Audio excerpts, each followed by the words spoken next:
நம்பியிருக்கேன் ஏசப்பா, உம்மைத்தான் நம்பியிருக்கேன், உம்மை மட்டும் நம்பியிருக்கேன் ஏசப்பா, உம்மை மட்டும் நம்பியிருக்கேன். ஏசாயா 49 அதிகாரம் அதனுடைய 25வது வசனத்தினுடைய கடைசி பகுதி, உன்னோடு வழக்காடுகிறவர்களோடே நான் வழக்காடி. என கண்பான தேவ பிள்ளையே, இந்த நாளிலும் கூட இந்த வார்த்தை கேட்டுக்கொண்டிருக்கிற உங்களை பார்த்து கர்த்தருடைய வார்த்தை சொல்லப்பட்டிருக்கிறது. உன்னோடு வழக்காடுகிறவர்களோட நான் வழக்காடுவேன் என்று ஆண்டவர் சொல்லுகிறார். உங்க வாழ்க்கையிலே அநேக மனிதர்கள் உங்களோடு கூட வழக்காடி கொண்டிருக்கலாம். உங்க வழக்கிலே உங்களுக்கு நீதி கிடைக்காமல் நீங்கள் தோற்று போயிருக்கலாம், சோர்ந்து போயிருக்கலாம், அழுது கொண்டிருக்கலாம். இந்த நாளிலும் ஆண்டவர் உங்களுக்காக வாதாட போகிறார், வழக்காட போகிறார். உங்களுக்கு ஆண்டவர் ஒரு வெற்றியை தரப்போகிறார். உங்களோட வழக்காடுகிற மனுஷன் பலவந்தனா இருக்கலாம், பலசாலியா இருக்கலாம், பராக்கிரமசாலியா இருக்கலாம், பணம் படைத்தவனா இருக்கலாம், ஆள்பலம் உள்ளவனா இருக்கலாம். உங்களோடு கூட உதவி செய்வதற்கு யாரும் இல்லாமல் இருக்கலாம். ஆண்டவர் உங்களுக்கு துணையா இருக்க போகிறார். நீங்கள் ஆண்டவரை நம்பி இருக்கிறபடியினால், ஆண்டவரை சார்ந்து இருக்கிறபடியினால், இந்த வழக்காடுகிறவர்கள் என்று ஆண்டவர் எனக்கு ஒரு அற்புதம் செய்வார் என்கிற ஒரு வாஞ்சையோடு, ஒரு நம்பிக்கையோடு கூட ஆண்டவரை நீங்கள் நம்பி இருக்கிறபடினால உங்களுக்காக ஆண்டவர் வழக்காட போகிறார்.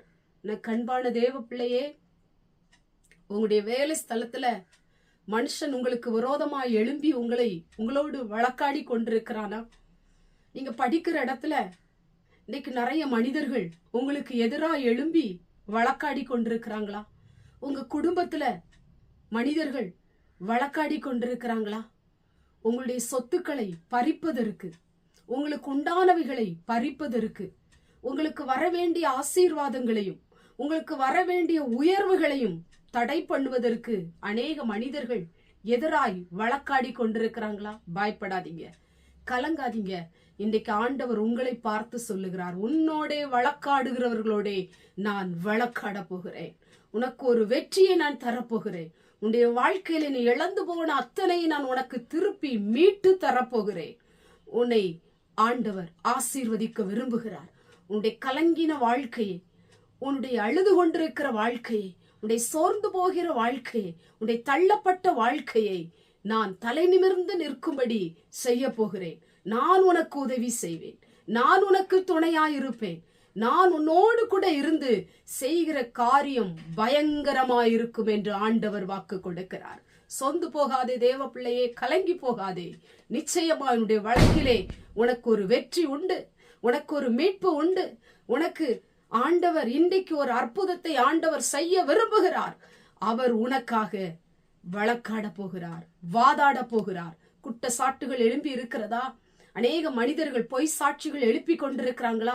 உங்களுக்கு விரோதமா பேசி கொண்டிருக்கிறாங்களா? பயப்படாதீங்க. இதுவரை பொறுத்து போன நீங்கள் ஆண்டவருடைய வார்த்தைக்கு கீழ்ப்படிந்து ஆண்டவரை நம்பி இருங்கள். நிச்சயமாய் உங்களுக்காக வழக்காடுவார், உங்களுக்கு அற்புதம் செய்வார், உங்களுக்கு நீதி கிடைக்கும்படி ஆண்டவர் கிருபை செய்வார். கண்களை மூடி ஜெபம் பண்ணுவோம்.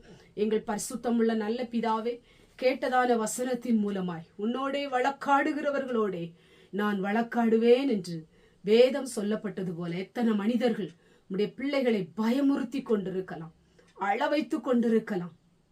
ஆண்டவரே ஸ்தோத்திரம். சமாதானத்தை கெடுத்து கொண்டிருக்கலாம், சஞ்சலப்படுத்தி கொண்டிருக்கலாம்.